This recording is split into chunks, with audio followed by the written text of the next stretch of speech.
எக்குடி பிறப்பினும் யாவரே ஆயினும் அக்குடியில் கற்றோரை மேல் வருகவென்பர். எந்த ஜாதி மதம் குலம் எதை பத்தியும் கவலை இல்லை, நீ படிச்சுட்டேன்னா மேல வரும், மேடைக்கு வாங்க.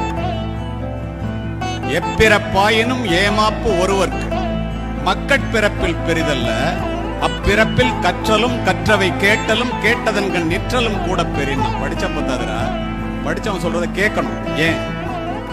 கற்றோர் அறிவுரையை காதார கேளுங்கள் உற்றிடும் நெஞ்சினில் உயர்வும். கேட்டா மட்டும் பத்தாதுரா, அதன்படி நடக்கும்.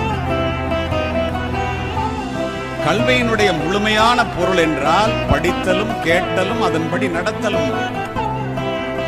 எல்லா நலமும் ஈந்திடும் கல்வி இல்லா வீடு இருண்ட வீடு. படிப்பிலார் நிறைந்த குடித்தனம், நரம்பில் துடிப்பிலார் நிறைந்த சுடுகாடுங்க. அறிவே கல்வியா?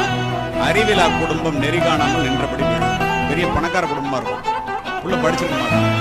அடுத்த தலைமுறையில் இருக்கிறது